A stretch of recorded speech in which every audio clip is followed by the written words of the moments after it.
I'm not saying I'm going to rule the world or I'm going to change the world, but I guarantee that I will spark the brain that will change the world. And that's our job.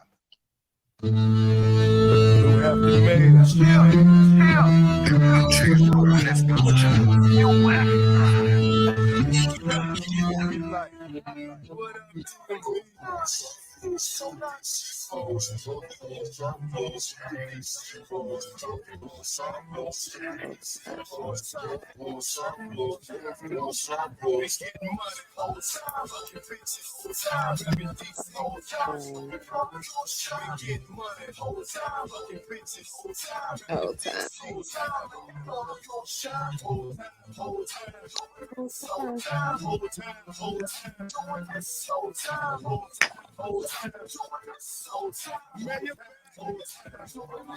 time.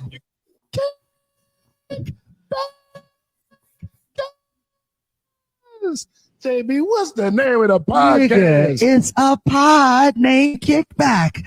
A pod named Kickback. It's like a Tribe Called Quest. You say the whole thing. Welcome back to a pod named Kickback. It is indeed, in fact, like a Tribe Called Quest, because you have to say the whole thing.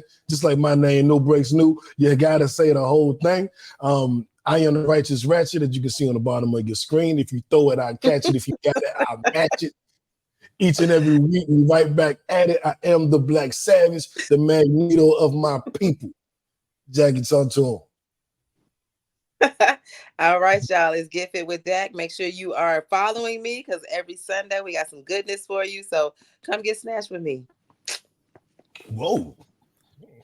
Are we going to trapeze? That sounds like we're going to trapeze or something. Right? We working out or we going to the hotel? I was confused. Look at y'all.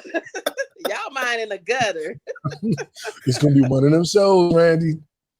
Hey, it's your man, D. Randy T. Mr. Man Up Monday. All day is where I be. Let's go. Let's go. He got his rhyme. Jackie, what happened with your rhyme? You didn't have your rhyme. Break every time. Look, I don't look. I switch it up. Okay. I ain't mad at that. I am not mad at that. Let me see. Shout out to everybody tuning in. Give us a little bit. Let me set the vibe a little bit. Uh-oh. We're gonna have a real good show for y'all today, ladies and gentlemen. Did y'all see that Maxwell this weekend? No idea where he's going.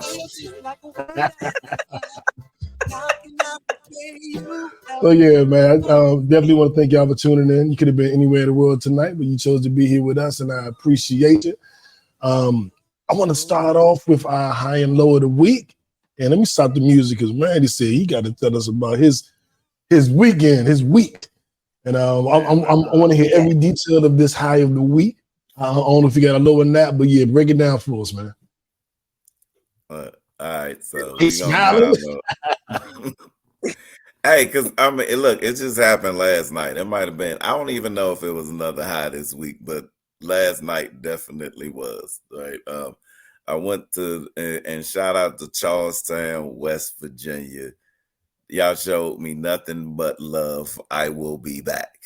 I went to my first horse race ever, watching them live horse racing and something, you know what I mean? I don't know. I got a long bucket list of stuff that I want to do before I leave. And this was one of them that was on there, right? So I had the opportunity. I had a friend who goes there and took me down there and knew the whole thing. So we went and saw the whole live. If y'all check out my reel, if y'all follow Man Up Monday, I got the reel. I cataloged all the highlights of everything that I saw. Man, look, from walking from the jockeys, like they all like leprechauns who ride these horses, right? Like seriously, I'm like these dudes is like real muscle. Like Arnold Schwarzenegger had leprechauns for children. That's what they do. They ride horses. I think that's what they are. And this was the wild thing, because in the crowd, right, all the men there was short. So I'm like, if all the jockeys here like never make it to, because you have big different circuits, what I learned as far as like it's fun, Caressa. I'm going back. Look, and if I saw like, look, if these dudes don't make it to the Kentucky Derby, then they stuck on like this level, and so they hanging out and living in this town. So I'm like, why? If everybody's short here, maybe the jockeys are jockeying around in in the city, right? Like, why else will all the men be under 5 feet, right? I can't think of another reason, but I digress. Back to my high. The horses, watching the races. Look, I one horse, I probably bet on 10 horses. 1 out of the 10, I did get a win.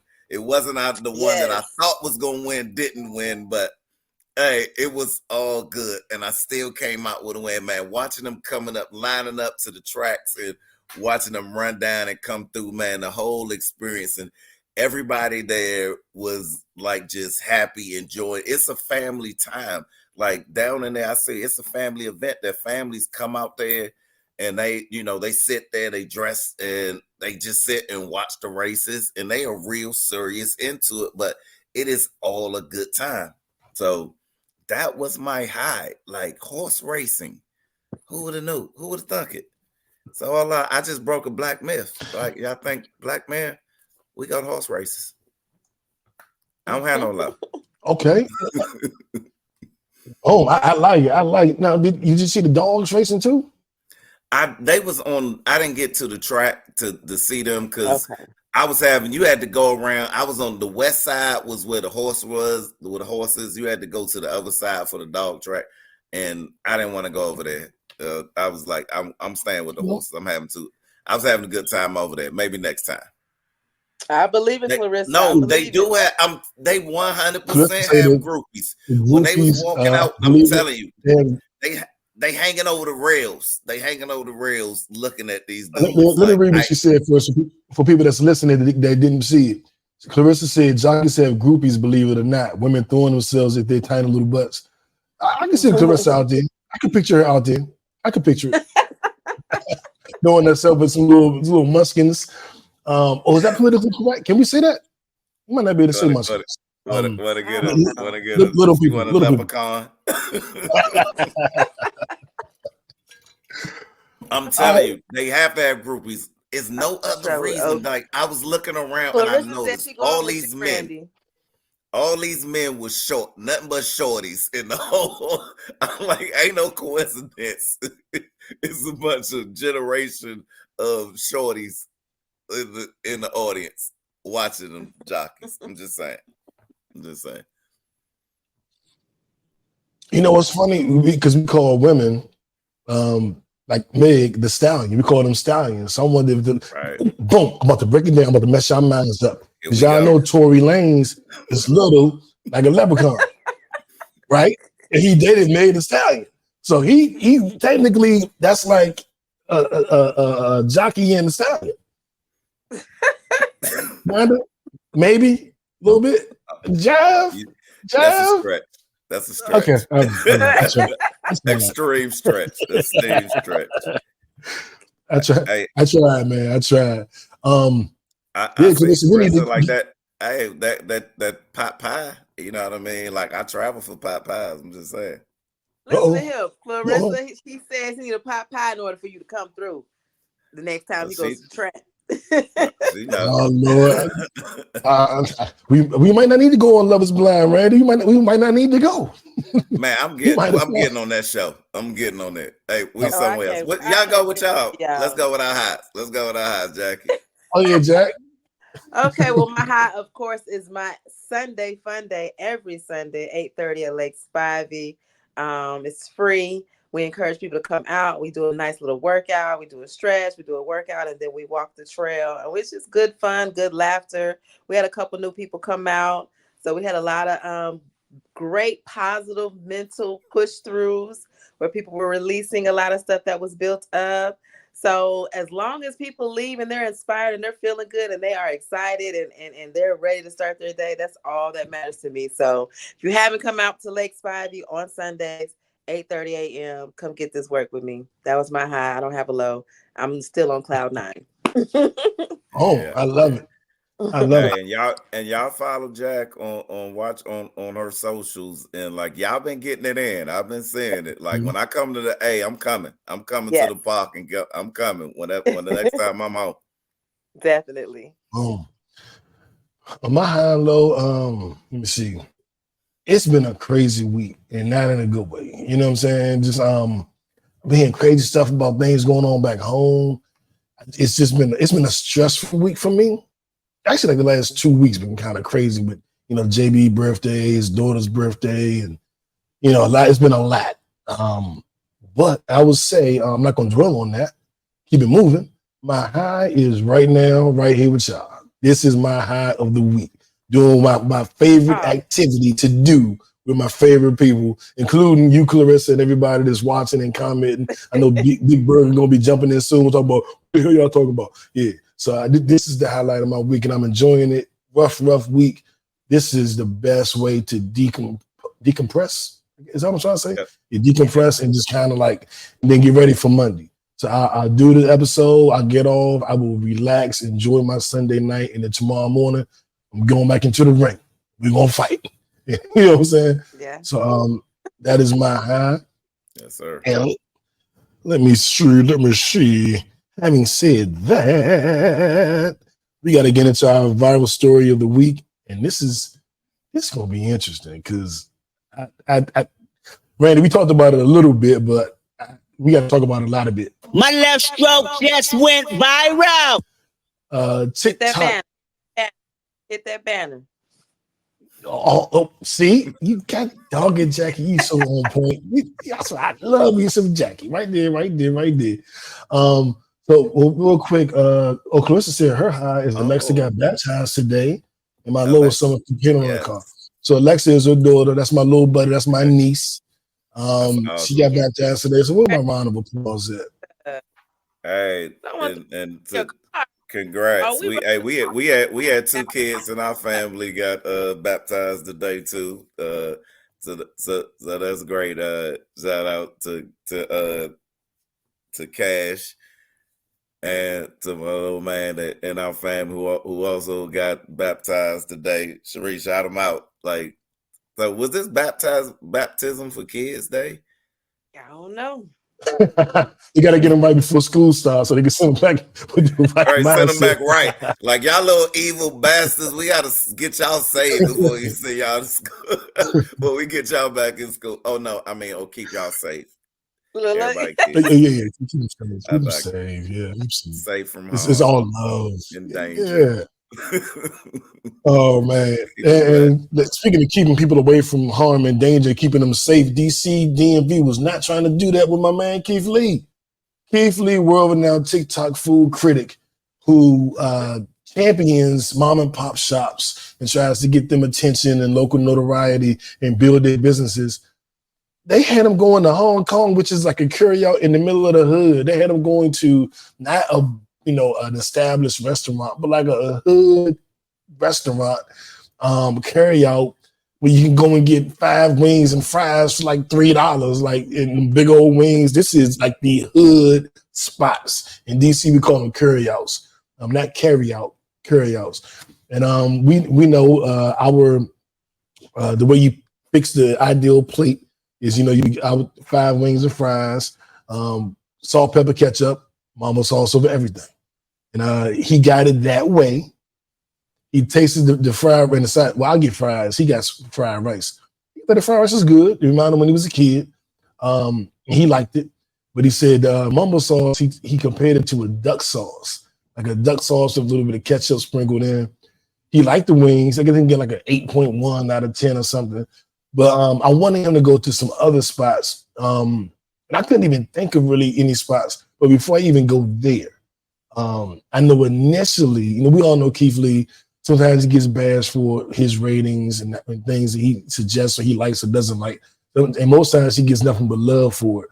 But he has offended different cities and different people throughout the country based on some things he has said or hasn't said.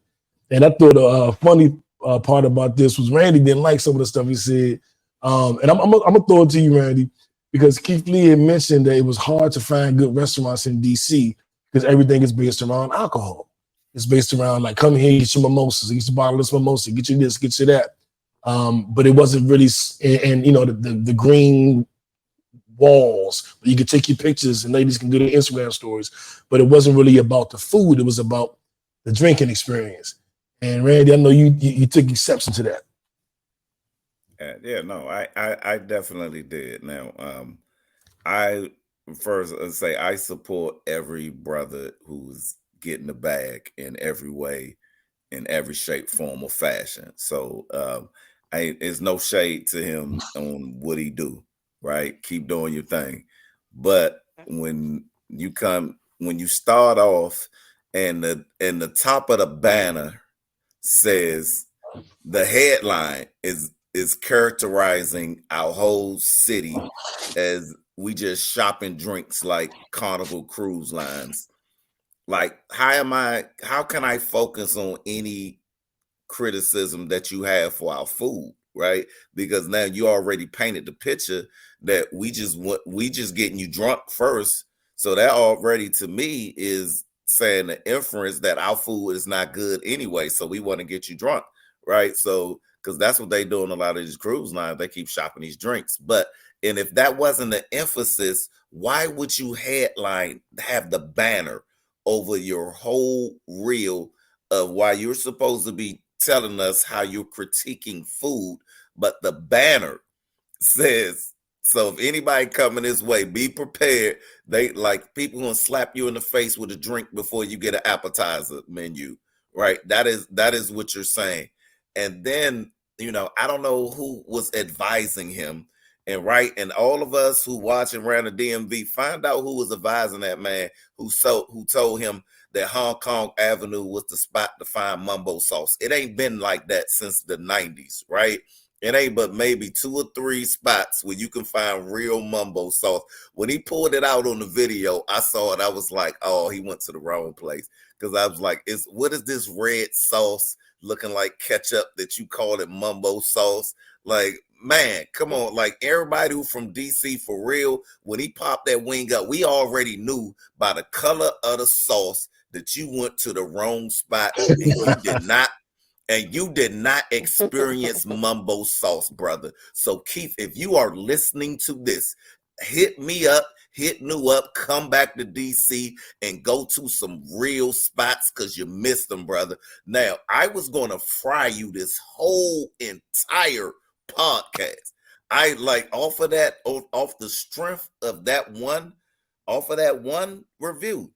But you came back with a good one when you went out to Dukem, the Ethiopian restaurant in Fairfax that's been struggling, and you shown some light on some sisters that really need some help who are doing something really good. And because you did that, I will give you a shout out. And anybody who around in the Fairfax area, go and support Dukem, one of the best Ethiopian restaurants in the DMV. And Keith, you get a shout out, and I'm telling you, come back and everything will be on me. Wherever you eat, you want to eat at, I got you. Ride with me, and I'm gonna take you and get you some real DC food. Randy, real quick. So the Dukem that's the spot that's on in Adams Morgan on U Street, right? Yes. I used to do rap and do all the shows down there. I think I performed there, but I've never eaten it. I was watching it like, I've been there a billion times because they have open mics next door or in there or whatever. And I've never eaten it, so I definitely got to eat there. And Jackie, I know you're not from DC or the DMV area, but I'm sure you're familiar with Keith Lee. Look, I wanted to hear what y'all had to say because that's why I said it to y'all, because I was just like, I want to know if he really went to some real authentic restaurants, or was he hitting like the little, what people have, like in Atlanta, we have the real food, and then we have the, you just go for the ambiance type of thing. So that's why I couldn't wait to hear what y'all had to say, because y'all both from DC. See, the places so you really think? I haven't lived back home in 12, almost 13 years. Like, I would have, I don't even know this place, I don't think it exists anymore, but I really like Oohs and Ahs. Like, Oohs and Ahs I would go to quite often. Like, it's like a soul food spot. And when I first moved to Atlanta, I was like, oh, Atlanta soul food ain't even as good as DC soul food. Like, I thought this is the South. I'm supposed to be, this the South. You know what I'm saying? With an F on it. And y'all soul food ain't as good as ours. Like, what the fuck? I went to Busy Bees and I was like, okay, cool. But I'd rather go to Oohs and Ahs. But I think a lot of the places that I loved in DC, I don't think they exist no more. And so I made a post today asking everybody to let me know about DC restaurants. And Berg, I tagged you in the post as well. Rain, that tagged you. Like, what are our staples now? And another thing, DC is right next to Maryland. For those who don't know, there was no DC hundreds of years ago. It was only Maryland and Virginia. And they literally cut out between Maryland and Virginia. They did this between the two states. And that's how they created DC. DC is shaped like a diamond. So DC is literally part of Maryland, part of Virginia. Which ultimately means that it's right in the middle. And so we're right by Maryland, right by Baltimore, right by the crabs. So we're a big seafood town. But Keith Lee doesn't eat shellfish. So I felt like, damn, that's like going to New Orleans and not getting seafood. You can't get the real DC experience without some crabs, without some seafood, because that's like our thing, especially the crab. But I don't know what the good restaurants are anymore. I think Oohs and Ahs is gone. I remember, what's the little Jamaican spot? I can't even think of the damn name no more. Hey, Big K, name it. No, Big K say Oohs and Ahs still exists. That's our rep right there. Okay. Hit us up, Big K. I would think Big K. Hong Kong carry out, Cane's Trinidadian food. What's the Jamaican spot? It's two names, like something in dumplings. It's two words. It's like I don't know what the hell it is, but it's some kind of, it's a Jamaican spot right there off of Georgia Avenue. I used to love Tropicana. What are you talking about? Yeah, but I started going to Tropicana and started going to that one. Bro, I know you know the name of it. It's Jamaican spot. right up by Silver Spring on the left. You talking about? Yeah. Well, I can't think of the name. I know what you're talking about. Yeah, it's two words. It's like dumplings and something. It's two Jamaican foods, like bean patties and vegetables. Sweet mango. I knew it was two words. All right, see, burger, that's why I love burger. He knew exactly what the hell I was thinking of. So I was sitting with you. You gonna take me to all the places. I want to go to all the nice places to eat. I want to do better than what y'all are saying Keith Lee did. Yeah, man. I would have said Oohs and Ahs. I would have said Sweet Mango. I would have given them maybe Timbuktu, one of the places that have really good crab cake, because that's kind of what we do. But I don't know. What Burger said, Dukem would have been one, or that's where he went. Dukem, Hong Kong curry out, and Cane's Trinidadian food. No, that's where he went to Hong Kong curry out. That's who gave him the fake mumbo sauce. Right. He should have went to Eddie Lennox. But Burger, tell us, name 2-3 spots he should have gone to. If y'all, I say Oohs and Ahs and Sweet Mango, but you know what I'm saying, you might have a whole different idea. Oh shit, there's no more Sweet Mango?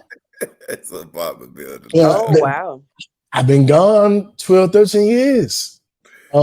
Is Pizza, is that a DC or is that a national chain? It's a national chain, but they all over everywhere. But then it ain't a DC thing, but they downtown DC got some good pizza spots though. If he want to come there, like it's some celebrity chefs. We Are the Pizza. Celebrity chef Spike Menacin has one on Capitol Hill. They got the he should have went to Adams Morgan and got one of them big ass slices, one of them jumbo slices from Adams Morgan. That's DC. You know what I'm saying? Like, right.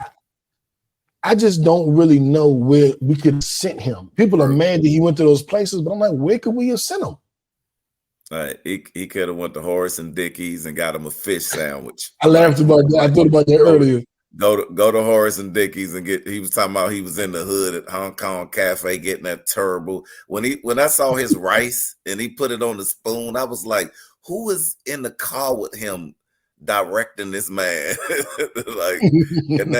Now you representing our city showing this rice and this mumbo sauce. Like this is what we about. Like he got to go to at least one carry out. He got to He had come to back. go to one. He had to go one Look, carry out. That's DC's tradition. Look, Hong Kong, that curry out ain't been good for years. Only body who would, I don't know nobody, unless he found a crackhead who used to be on this hang out back in the day. The only person who would have took him there. Yeah, they are gone from 8th Street. They still on U. They still got 2 locations going. U Street joint is still hitting. I know they closed one of them. I think Tacoma Pop closed, but the U Street, they still got one on U Street because Food Network did a joint there. He said he went to no curry outs. I mean, he had to go to a curry out to get the mumbo sauce. Everything else, he should have hit a restaurant. Because if you're gonna represent DC foods, you gotta have some mumbo sauce on your wings. So he had to do that. I think so. But in Maryland and Virginia, I don't know what spots he could have gone to. Most people are telling me like all the good food spots are in Baltimore or out in Alexandria, out in Virginia. What the little gambling spot? The Harbor, going out the Harbor. They're saying that like DC doesn't really have those good spots. And I feel like a weirdo because I'm like, man, that's my city. But I ain't been there in over a decade. I haven't eaten, consistently there in over decades. I don't even know. Like, I really have no clue what to tell. You should have went to Hamilton for mumbo sauce. But see, Burger, we need to. I'm gonna have Keith Lee people call you, Burger. We're gonna get to the bottom of this shit. Right. Burger gonna be in the back seat next time he come to DC. Me, you, and Burger. We're gonna show him DC for real, and Jackie. Yeah. Right, DC for mumbo sauce. That's what okay. DC. We are a top 5 spot for food in the nation. That's why we have some of the top chefs here in the world. Right, like I'm not a fan either.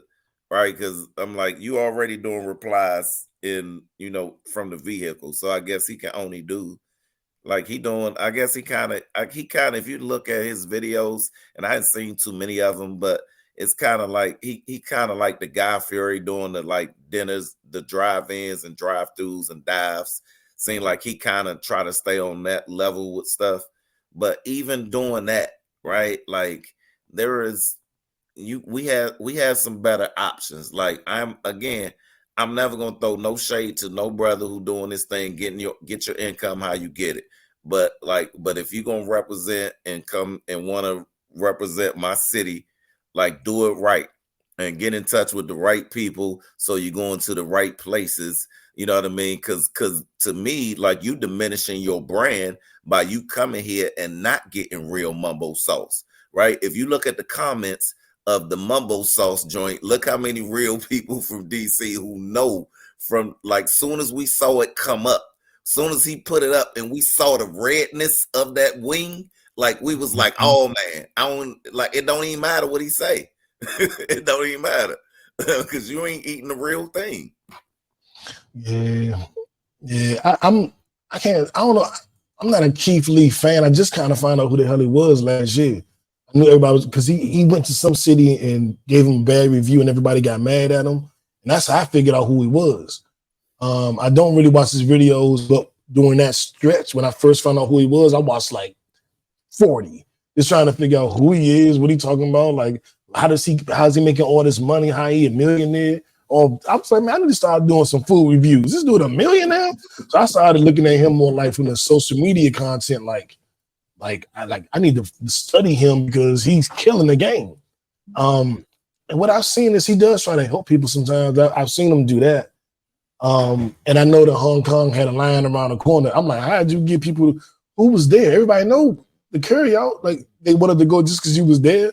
So it was a weird thing, like, because it's not a fledgling business that nobody hadn't heard of, and he shined the light on it, and now everybody's going. It's the regular old carry out that everybody know about, but because you put it on your page, they going. And I ain't even mad at it.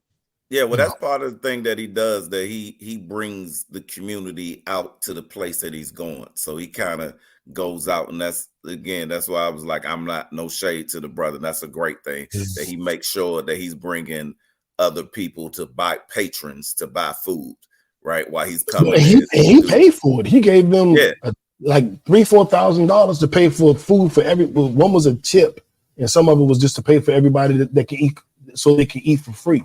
So I like that. I respect it. Yeah.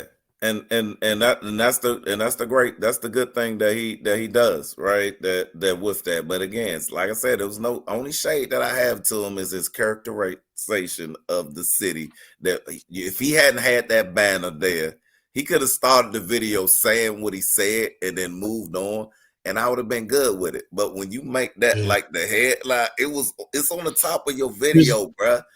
Just rub your little wrong. I ain't mad at that. I ain't mad at that. So now everything that you're saying. Yeah, we can move right along. We can move right along. Yeah, that's rough. But shout out to Keith Lee. Let's hope we find some. Let's come up with some more restaurants that you can visit. Maybe you'll go to Baltimore and see what's what.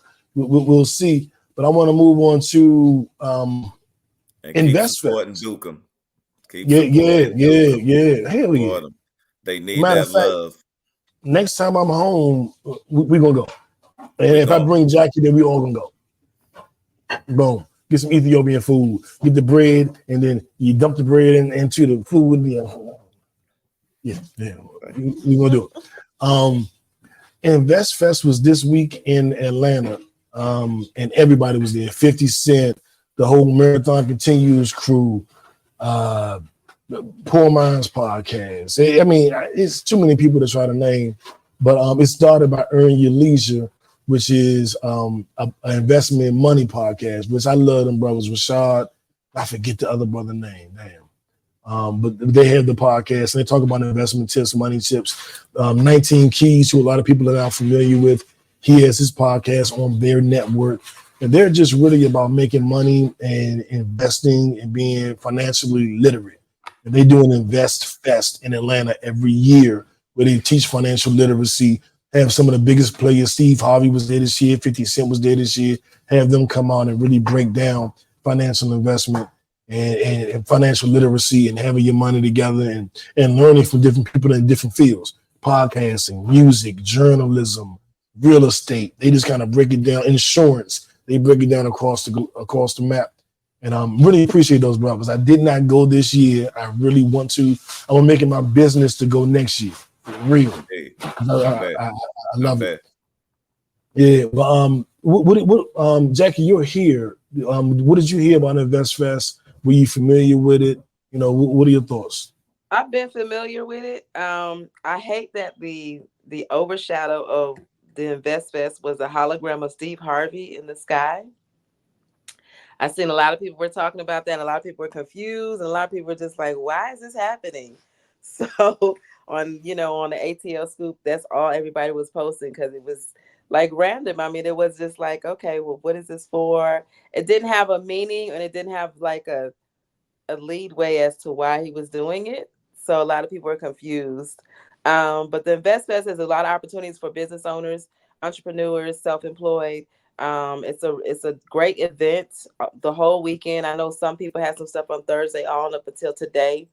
But it's just a big event convention where you can gain a lot of information.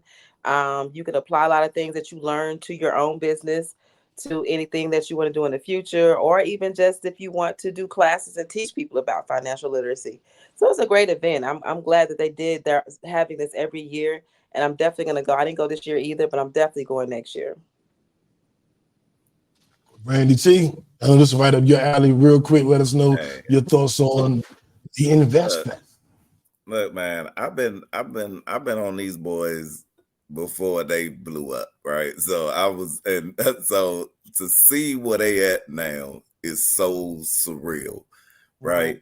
And let's look, and I've watched them this development, and I was supposed to go to this. I was supposed to be here, but some stuff came up and I couldn't make it. Like day one, 50 Cent, Shannon Sharp, Steve Harvey, T.I., Steven Smith, Don Peebles. If you don't know who Don Peebles is, know who he. Just Google him and add and follow what he does, right? And just do that. What was that? His Morehouse speech? Yeah, I'm just gonna skip the day two and where he had for one, Zaytoven is there. You know what I mean? Black Sam, and then my mentor, Dr. Darius Daniels. my mentor was on day 2. So seeing him on the roster was like, yes, sir. Okay, all right, I'm gonna try to make this quick because I love all these boys. And then look, Monday Market, I'm on every 7 p.m. on Monday YouTube. I'm on it. The Monday Markup, like they sit there for an hour and they give these tips. What they are teaching is something that wealthy families do on a regular basis, and it's something that we do not do. Now, on top of this, they did this thing, the Nipsey, and this is for you and your boy, the Nipsey Hussle Marathon Award. Like, that is something that is amazing. If all of you who are familiar with Shark Tank, so what they were doing, they kind of took the same concept. And so for every entrepreneur, they had a chance to give their idea and could get $10,000 invested into their idea that they was doing this, and they made it through rounds, doing it like a Shark Tank. And it's the Nipsey 100,000, Randy. 100,000. 100,000. I'm sorry. Correct. Thank you. $100,000. That's what's great. It's along with scholarship funds, along with the financial literacy in the classes, and they are doing it. And they're doing this. They're teaching a culture of people, something that another culture of people have done and practiced without fail for years, and now they are giving this information to the masses. What these brothers are doing is phenomenal. I support and love everything they do, and I hope if Vest Fest helps transform us, because right now one of the things that they do, that's one of the problems with us in our community. We are the biggest community. We are the biggest consumers on the planet, but we are the poorest people on the planet. How can we consume the most but make the least? And Invest Fest is all about teaching us how to reverse that and learn the financial literacy so those things align with the way that it should be. 2025, I'm in there. I'm there. Absolutely. And I'm definitely gonna make sure that we all gonna be there. We're gonna be there because it's such a powerful event, and it's such an empowering event. And Charlemagne the God does the mental health expo. It's like we are doing stuff, and I'm not gonna do it now. I'm seeing how much time we have at the end of the show. But there's a Dr. Umar clip where he talks about all the negativity of hip hop. Overall, hip hop is negative, hasn't done enough. Like the good that it does doesn't outweigh the bad. And I'm like, this is all hip hop. And Best Fest is hip hop. Charlemagne the God's mental health expo is hip hop. Diddy, he trash now, but his Rock the Vote campaign, Vote or Die campaign, that was hip hop. Getting Obama elected was hip hop. So if we have time, we'll address that. If not, maybe we'll do a Patreon episode or talk about it next week. But I do want to say the Invest Fest, Rashad and Bilal, that's their names, Rashad and Bilal from Earn Your Leisure. They do it every year, and they have the biggest and brightest stars, some of the most intelligent business minds. It's getting bigger every year. Every year. I saw my ex was there this year. Right. I was like, what the hell? Like, everybody there this year. Every year, man. And it's crazy. These dudes went from just like TikTok, YouTube, and it's amazing. Like, it show you, they blew up. Follow your dreams, man. They blew up out of nowhere. Yeah. When I watched them, I got into them early, and they were on a small podcast, and people kind of talking about. And then they took off in a way I have never seen a podcast take off. It was like, only a few people know to everybody knows. So right. I mean, kudos to them. Shout out to them brothers. I want to talk about the entrepreneur roller coaster. I want to talk about the ups and downs, and even if you're a jobpreneur, and if you're not familiar with that term, that means you have a 9-to-5, but you also have your business that you're working. Maybe not even on the side. Maybe it's on the side. Maybe it's equal footing. And Burger Smee did not go to Invest Fest this year. He's doing some stuff with the family. He out in Martha's Vineyard. But Smee is one of those guys who can go, who needs to go, who deserves to go. You know what I'm saying? If but he didn't go this year. You don't have to that says that enough said. I ain't gotta explain it. He texted me enough like, I didn't do the what's name. Yeah, I'm in the vineyard. And I was like, the vineyard. Only vineyard I know is Martha. He was like, yeah, that's what I meant. You're Martha's vineyard. What you? Yeah, then he sent me a video of the house. Me and the fam out here, and I'm like, this dude. But that's the people that's in our circle, and that's why we all strive for greatness, and that's why we're on this entrepreneur roller coaster or this jobpreneur roller coaster. And I know all three of us have our own business ventures, and even if there's a job, we are doing our own thing as well. And I spoke about the last couple of weeks being rough for me. I mean, I just like coming off a brilliant stretch, earning a trip to Costa Rica, getting to Costa Rica, 4 seasons, feeling like the man when I walked through. You know what I'm saying? And then to come back and have some immediate struggles in my business, it's like the roller coaster is up and down and up and down. And I was thinking about how it affects everything. Because if I'm not hitting my goals, I don't want to go up. Baby, I don't want to go to dinner tonight. I got work to do. Oh, yeah, I don't want to sleep in. I got work to do. And I think about how those things, how being an entrepreneur, being on this roller coaster, how it affects every part of your life. Because I'm not kicking it if I got money to make. I ain't hanging with the fellas if I got some bread to make. Baby, we're not going to dinner tonight. I will see you next week. I got business to handle.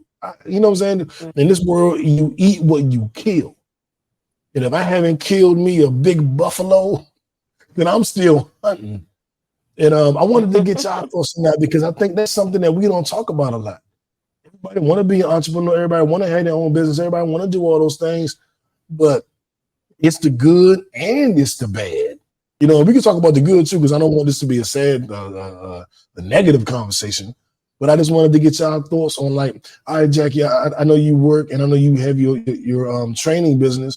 If it's a week where, I don't know, you can probably give a better example, but I would think if 5 clients cancel on the week, or if you said I'll have 20 clients by the end of November and you only have 10, I'm sure those things factor into how you move going forward, whether it's your mental attitude, your attitude, or whether it's you have time to date, or whether it's, like I'm making up shit, but I'm sure some of this is speaking to you. Yes, that's a great thing. I choose and I love to be single. Not a lot of people can handle somebody that's an entrepreneur because they're not a priority. Your business is your priority.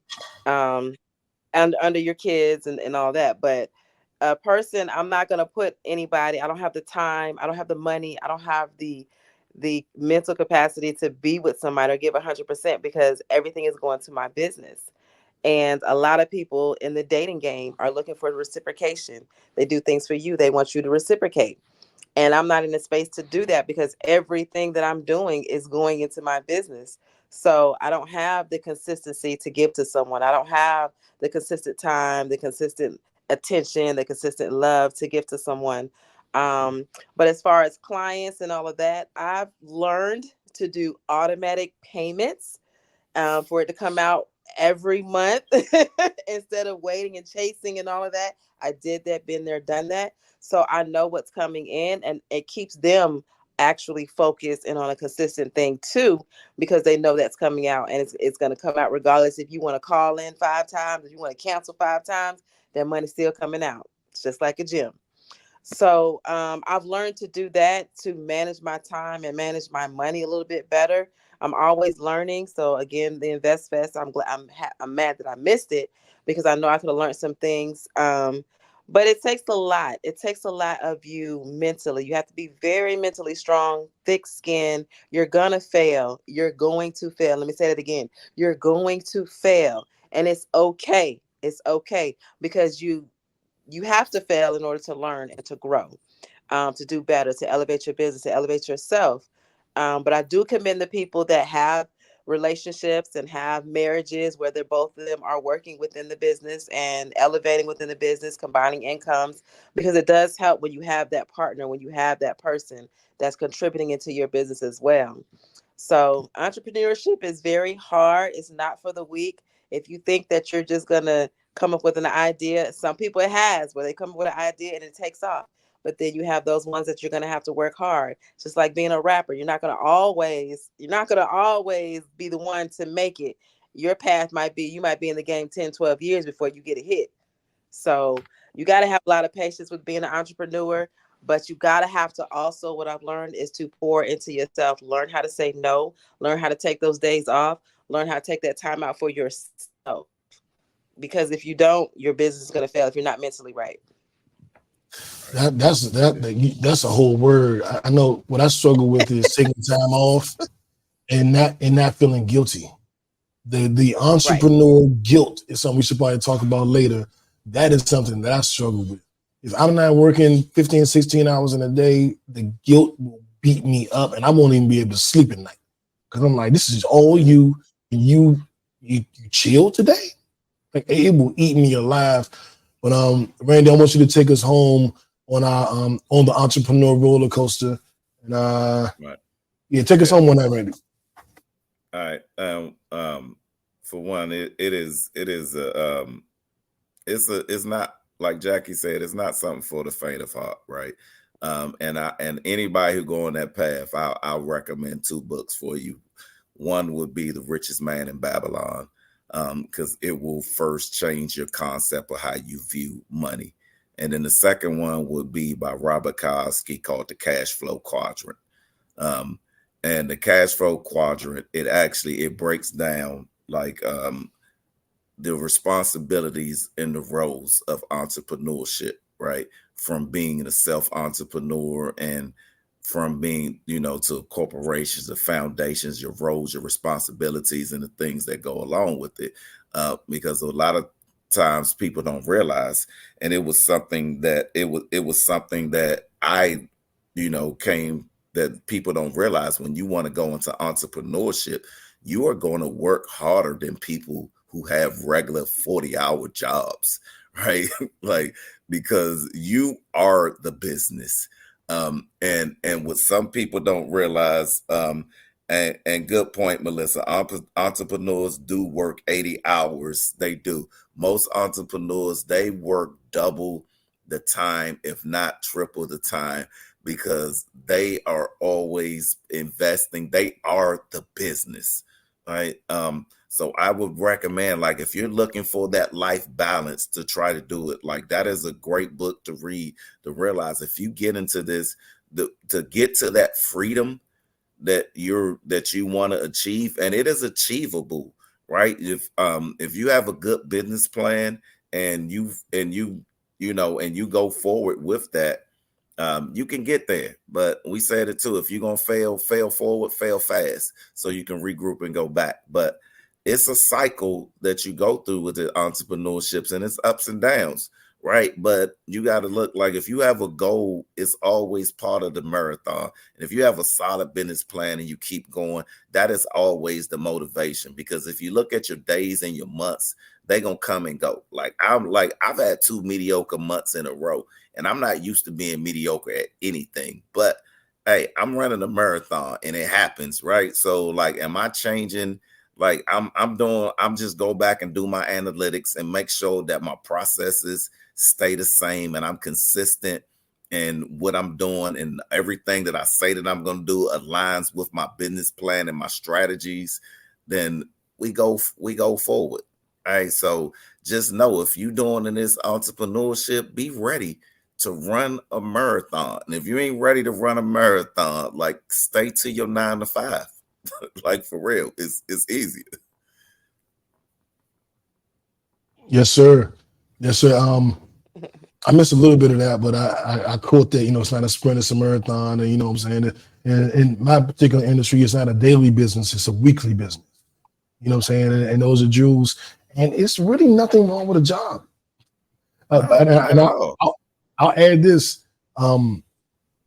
Every entrepreneurial venture I've been on, well, not every, but most of them have failed. Like, it is really difficult to start a business out of thin air and then make money. It's like a relationship. You don't know a woman, then you meet a woman, then you try to create a lifelong relationship out of nowhere. That's not the easiest thing to do. If it was, then we all married the first person we met. You know what I'm saying? It is live happily ever after. Exactly. But sometimes a date, it doesn't work out. Maybe they can't handle your schedule, like Jackie was saying. They can't handle your time. Then you move on. Same thing with businesses. Sometimes you open up one business, it works for a year, but it's not a lifetime business. Relationships and businesses are for a what's the saying, Randy? A season, a reason, or a lifetime. I think that's how it Right. goes. That's So it. That's how. Hey, no, for Jackie, it's like get fit or get wet. Get fit or get gone. Jackie, like, I ain't got time. Like, see, right. Jackie's like, for real, like, Slim, you gonna see me in the gym, and whenever I got time, they keep it moving. I ain't mad at you, Jack. Exactly. I want to move. I did want to discuss that. I thought it was important to discuss it, especially because of what my mindset has been the last couple of weeks. And I had talked to Randy about this a little bit, some of my frustrations. And I just wanted to bring it to everybody because I think sometimes we don't talk about that. We saw the glamorous part. I told everybody on earth I was in Costa Rica. I told everybody on earth that I sold so much insurance. I earned this trip in the Four Seasons, and it's a $3,000 a night resort. I told everybody. I didn't tell everybody that I was struggling. I didn't tell everybody that I had 2 rough weeks. I want to make sure we show both sides. You know what I'm saying?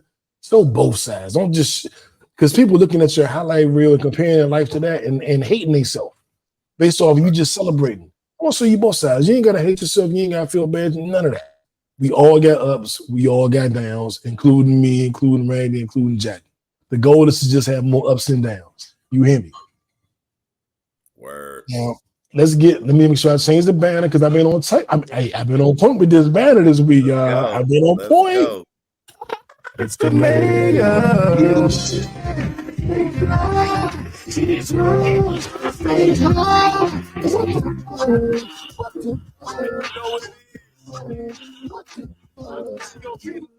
I might have to change that. I love having my own original music there, but sometimes the stories don't require a party. It needs to be like, what the fuck? What the fuck? And not such a party celebratory type vibe. And this is one of those instances. A federal judge, whoa. So I clicked on the article, right? And it took me to Georgia Rain's Instagram. Do y'all know who Georgia Rain is? Tell us. So she's an R&B singer. I had her on a podcast, maybe like me and JB like 2014, and she had an album release party at King of Diamonds in Atlanta. So we did the album release party where we went down there, and of course King of Diamonds was, I guess it's still cool, whatever. But it's a show club, of course, and it was so it was very it was charged.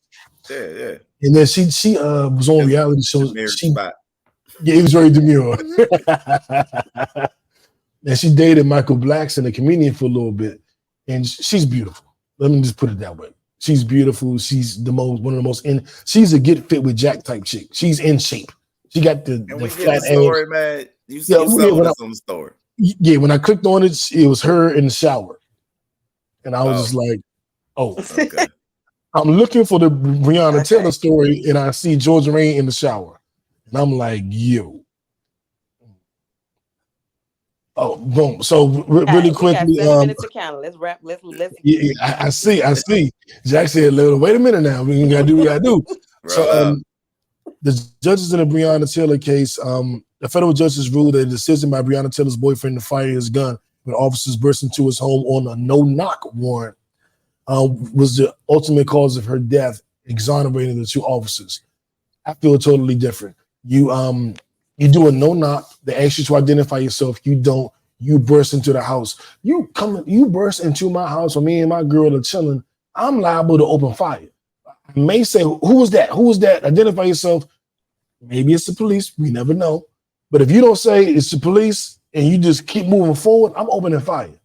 So I think that it was a no-knock warrant that they issued. I think it was even in the wrong house. They were at the wrong damn house. So Mine is the wrong house. So it doesn't matter what y'all did. It was the wrong house. Let's start with that. Start with that. The Department of Justice has said that they're going to do they're going to look into it. I don't know if anything's going to happen, but real quick, Randy T. I I'd say for one, the biggest problem that I have with this whole thing, and shout out to Ben Crump, who is the Johnny Cock of our generation right now. Johnny Cochran, everything called Johnny Cock. Oh, Johnny Cochran of our generation right now. He's doing a lot of good. He's doing a lot of good for our community, and he's making strides. And every officer who fired a bullet in the Breanna Taylor's case has zero charges against them right now. And the only person who is currently facing charges behind her death is the man who was attempting to protect her. So hold on, Randy. Goddamn, I gotta give you a round of applause for that because you just nailed that shit. Goddamn, where my round of applause? And continue. You know, that is the biggest problem that I have with this whole story, this whole scenario. Now, if we get down to the bones of it, and I understand and I have all respect to officers of the law who are doing their job, and under them circumstances, he did fire 10 shots. The boyfriend did fire 10 shots at the police. And so and I'm not saying that their response was I can't say what the response of that should have been or could have been. What happened to her was definitely shouldn't have happened to her. Was it overkill? Absolutely. And should more people than should her boyfriend right now be the only person that has been found guilty of the wrongdoing of her death? It is a travesty of justice right now that they could even release a report. But this is how the American system been doing us, since we've been here. So that's a fact. Keep fighting the fight. Keep fighting the fight. Don't stand up for it. Don't stand up for it. At all. Let's get into our Don't Be Dumb award. So dumb. You are really dumb. For real. Really quick, as we're running out of time here, MIT sees a massive drop in black enrollment after Supreme Court overturns affirmative action ruling. That is the Donald Trump effect. That is why I don't like Trump. Trump got into office. He packed the Supreme Court. The Supreme Court then overturned Roe v. Wade. Supreme Court then overturned affirmative action. So all of you motherfuckers is like, oh, Trump ain't that bad. You trying to make him the boogeyman. You trying to scare us, new. Trump ain't the boogeyman. You scared. Well, look what he did. The enrollment opportunities in these Ivy League schools for African Americans has dropped considerably based on Trump's Supreme Court. And I call it Trump's Supreme Court because he put 3 justices in it, which made it imbalanced. So that is why I am anti-Trump. I'm not anti-Trump because I'm afraid of Trump. I think he's he's the boogeyman. It's real shit that's happening. The affirmative action thing is real. You know what I'm saying? If Randy gets, let's say he gets Angelina Jolie pregnant, he can't get an abortion. You know what I'm saying? Like, these are real things. The bill you're so passionate about, the John Lewis Voters Act, that's not going to happen under Trump. So when I attack Trump, it's not that, I'm not a Democrat. I don't like neither one of them. I don't like any white people over the age of 60, which is why I'm cool with Kamala and Walz, because they're younger. They're bringing a youthful perspective to it. And I think that more things like this will happen if Trump gets back in office. That's all I got to say about that. Randy T. All right, we're gonna have to go over on this one. We're on your timetable, so we let us know. We good. I'll let you know. I told you I'll let you know. We good. Now, for one, this whole thing is that, for one, this goes back to the affirmative action vote that in 2023 that happened. And it was a group of people. I forgot but they brought a lawsuit up against Harvard and somebody else, saying that it was unfair, right? That it was unfair for affirmative action. It gave it was an unfair advantage for people. And let's say this, the article is kind of misleading because MIT, I want to say that, and their directors and everyone for MIT has come out and said that they have tried their best to try to make the diversity better than it was. And this was the first since that verdict that the Supreme Court, and it was a verdict that was 6-3. And why I know why you're saying it's the Trump effect, because it was his justices, 3 of them led it. But Clarence Thomas, his statement on when they shot down affirmative action, his statement on that, I will remember to this day. To me, it was so disheartening to hear that from another black man. Uncle Thomas. Sitting. It was almost Uncle Ruckus to me, right? The statement. And we know 3 of the justices that he appointed did vote to strike down affirmative action. But again, it was a lawsuit, and MIT is a part of the other lawsuit that was trying to stop this, right? So, but they suffered from this, and part of it was that they wanted to get up to Asian. They said that it wasn't fair to the Asian people, which to me is already crazy, because MIT already, one of their criteria is STEM. Is what they look for, the people who fall in the STEM criteria. And most of it, and I mean, I'm not trying to be stereotypical, but honestly, everybody know if we look in the STEMs, it's going to be the Asians, the Indians. They lead that, right? That's just a fact. Look up the stats. I'm not being, you can call it stereotypical if you want. It is what it is. But I see where you drawing the line when you said that it was his impact, but because 3 of the justices that he appointed did vote it down, right? And so you can say that he had a hand in that because he did that, right? He put people. He had a big hand in it.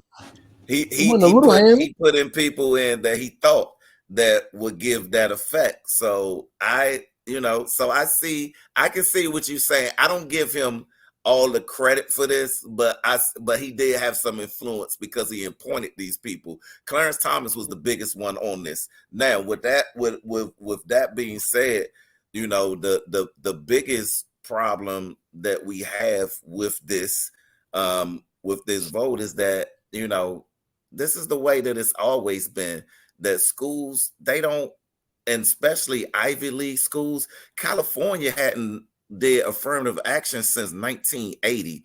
And so it's certain schools that it's certain demographics that they want, and that is going to be the standard via affirmative action or not.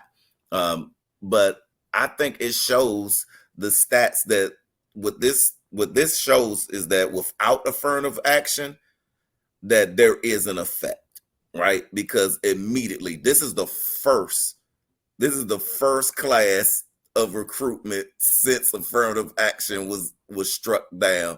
And you see, it was a drastic, what it's not telling you though, it was a drastic fall off for Black people, but guess who it was a drastic uptick for? It was almost a 15% uptick for Asian people, right? And part of the people who's put out the lawsuit, the strike down affirmative action, it was an Asian group who was for Asian people numbers being up.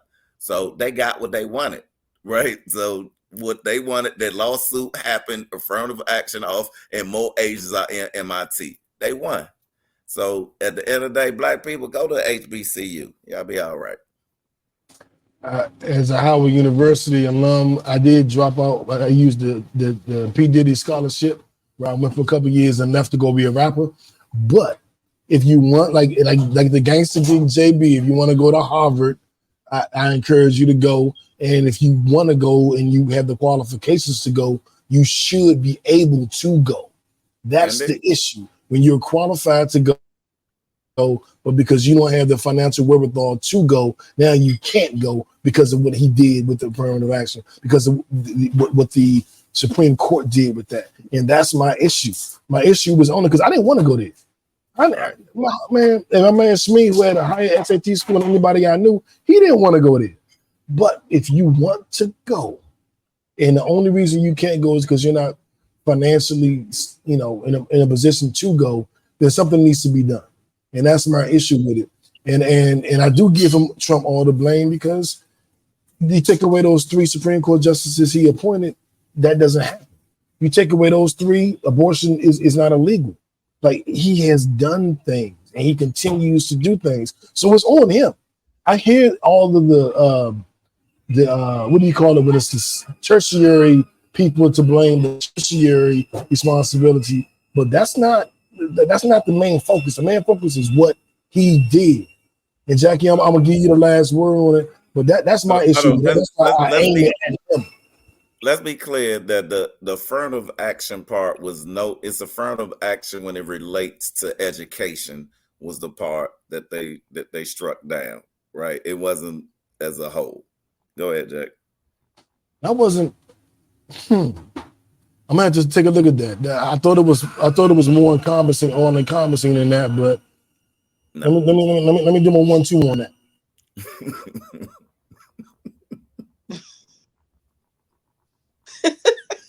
Look, I was gonna let y'all have that, but all I'm gonna say is this: blame a lot of stuff on just the 2 candidates, but we have to really vote for the state level. We have to vote for every level because it's just like Boomerang. Lady Eloise, she has no power. These presidents have no power if they get blocked by the party when they're trying to put in things that they're trying to put in place. I mean, let's just keep it real. We keep blaming these 2 people for things that have happened in the past, but if they don't have the support to pass these bills and pass these things, they don't have any power. Right. So it's the local elections. That's not exactly true because right? That's not true because Trump has done what they call an executive order. So he was doing shit that was like the Democrats are too pussy to do it, but he was doing shit where he could override the government. So what Jackie just said isn't exactly accurate. When you're a politician with integrity, that is very true. When you don't give a fuck like Trump, you just do executive order, which means I override everybody. And that's what he's done. He's just said, oh, y'all don't want to do that? Executive order, that means I get to do it anyway. And he's done it. Well, there were some things that Obama tried to push through and was in place, and it was blocked. He was pussy. You didn't hear what I just said. He pussy. He wouldn't do it. But hold on, I want you to hear this. I want everybody to understand this. This is very important. This is very important. I want everybody to understand it. Every president has the opportunity to evoke executive order, which means no matter what the House or the Senate says, what I say goes. Obama would never do that because he's a good guy. He doesn't believe in absolute power. He doesn't believe in going. I can't think of the terminology. Mindset, man. I know what he doesn't do. Let's say that. So what he didn't do was say my way or the highway. And so a lot of people are like, well, if he couldn't get that done, then how do you think Trump can do anything? Because he evokes executive order. Executive order means I can do whatever the fuck I want. Right. So be very clear. One doesn't do that and bows down to the consensus, to the vote. And one says, I don't give a fuck what y'all say. I'm going to do what I want. And that's the issue. So the president can do, it can be, Trump just had the Supreme Court do they just passed a law where the incoming president can't be arrested. So if Trump gets arrested, he can't go to jail. If Trump becomes president, he can't be held accountable for any of his crimes. For certain things, it wasn't a blanket immunity. For erroneous. The shit that he did, he can't get arrested for. So fuck all that. He and that's the bullshit. And I'm not dealing with. I don't know if that's 100% sure. That's not. Well, no, he cannot, as of right now, he cannot be arrested for any of his crimes he's on trial for if he gets elected. That's strategic. No, that's strategic. None of them he still can. Well, I'm not. No, I reject what you're saying. No, I think I know more on this, and you can think you know more. And if everybody watching, do your research. Yeah, tell us right there. We have a difference of opinion. So either he's right, I'm right, or we both right, or we both wrong. You know what I'm saying? So do your own research. But what I understand is that the law passed where Trump cannot be held accountable for anything he did while he was president. And he's going to be exonerated of that. Why do you think the Supreme Court did that right before this election? Maybe just in case he wins, so he can't go to jail. So that's the Trump effect. That's what I'm talking about. And before I get it, but I just want to say this too, that no, man, don't say it. Nope, don't say it. We're moving on. John Lewis ballot. John Lewis been on the ballot. John Lewis been on the ballot. You know what I mean? We ain't trying to go into the Democratic National Convention highlights. Let's do that real quick, and then we gotta go. Anything about the highlights y'all want to discuss? Anything real quick about the DNC highlights? Yeah. Right. Hey, good point. Hey, my boy Ryan Seaman said the Affordable Care Act was an executive order. That's the only way it got through. Yeah, it's just watching. Like, remember, they wouldn't vote it through. That's the only way that's still in effect. So that's one thing he got. Okay, and I think we all agree, or well, maybe we don't all agree. I think Obama pussy.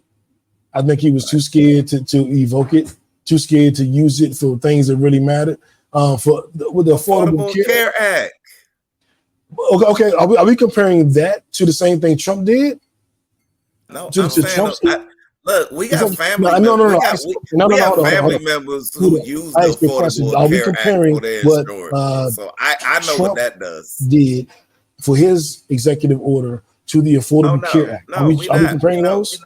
I'm not. It's not a comparison. It's just. Then tell your boy mute up. Tell him mute up. You said Obama didn't. So I don't want to hear that shit. You said Obama wouldn't do it. We know what I'm talking about. We know the point I'm making. Well, back to the highlight. Like whatever. Back to the highlight. Now, I did enjoy seeing Obama's at the DNC. Now, what are you guys watching?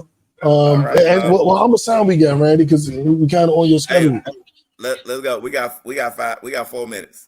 I got 4 minutes. All right, so this is what I'm gonna do. I'm gonna give everybody 1 minute to get off. Whatever you want to get off. She with you, Jack. She said she with Jack. She with you, Jack. You got a new fan. Oh, okay. Another word. I need to be with you so I can drop some of this goddamn weight. But what I want to do is give everybody a final word, last word of the night. We can start it with the lady of the pod. We will start with Jack. Jack, we're gonna ISO on you. Any last words before we get up out of here?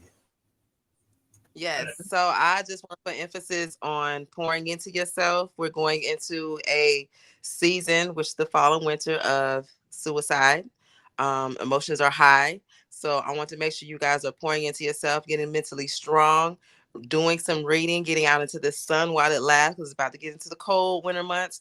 So make sure that you're already taking your sea moss, your black seed oil, your elderberry, so it's already into your system when we go into this fall and winter months, so that you can boost your immune system to where if you do get sick, you're not down for a very long time. But mental wellness is real, mental health is real. So I want you guys to really focus on pouring into yourselves, because a lot of these fall and winter months are very people get into depression because of the holidays, loss of loved ones, the homicide and the murder suicide rates are high. Domestic violence is high around those months. So everybody just pour into yourself and just make sure that you're taking time off and getting your rest. Please get your rest. Sleep is very important. So please do that so that you're able to recharge and reset. Oh, I love it. And I feel like you were speaking directly to me. Randy, last words. Hey, look. Hey, and y'all ain't telling me that we ain't changed the banner. We was doing real good up until to now. I told you I wasn't gonna tell you. But look, hey, it's your man Randy T. Follow me. I am still on the Finding Your Tribe series right now in Man Up Monday, because I believe Zig Ziglar said, if you can show me your 3 best friends, I can show you your life. So the circle of people that you have around you has the biggest influence of where you want to be and what you want to do and what you want to achieve in life. So I am still on Man Up Monday. Follow me on every platform. That's we in the Finding Our Tribe series. So we're going to keep dropping tips. So every man, let's man up on finding your tribe. Like, look, no man is an island. together. All and you know what I say, that males are born, but men are made. Let's go. That's a bar. Let me write that down. Males are born, but men are made. Boom. That's a bar right there, man. That's a goddamn bar. Let me add that to the goddamn thing. All right. And last but not least, I just want to males are born, but men are made. Okay, I typed you correctly. Cool. The only thing I would say is take that. I guess a encapsulation of what both of them said.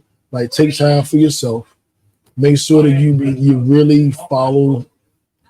You create a plan and you follow your plan. That's all I got, man. It's been a rough couple of weeks for me, and I am living by that. Make a plan, follow a plan, give yourself grace, but do what the fuck you got to do. You know what I'm saying? Giving yourself grace and then bullshit. And just matter of fact, I'm gonna play something for you guys as I exit, and this is something that kind of motivated me. If I can find it in time to actually play it for you, I will absolutely play it for you. Hey, why you looking for? Appreciate it, big K Burger. Hey, we gonna get together, man. And one of my big mentors, Brian Seymour, watching tonight. I appreciate you, man. Hey, look, I'm a product of the stuff you poured in, man. Like, I'm a product of you. That's what's up. I love to see that. Yeah, absolutely, man. Plan your work and work your plan is my motto. I love that, Burger. And yeah, man, I just want to encourage everybody. This is what I'm gonna end with. Wake up a little earlier tomorrow. A half hour earlier, 15 minutes earlier, an hour earlier.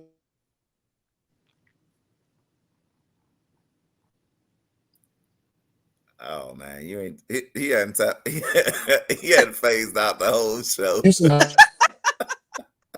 For the way, because I hear me at all. You froze. I lose me. You froze the whole in the middle show. of my beautiful statement. I gave you the best advice. What I said was either give it a wake up either 15 minutes early, 30 minutes earlier, or an hour earlier for all the next week, and give yourself some self-care time in the morning. Give yourself some preparation. Right now I'm reading. That's a good one. I'll tell you what I'm reading right now. I've been reading Jeezy's book, Adversity for Sale, but I'm starting The Art of Letting Go. Stop overthinking, stop negative spirals. So the art of, me and Randy read a lot of the same books, so I'm probably sure you either read it or it's on your list.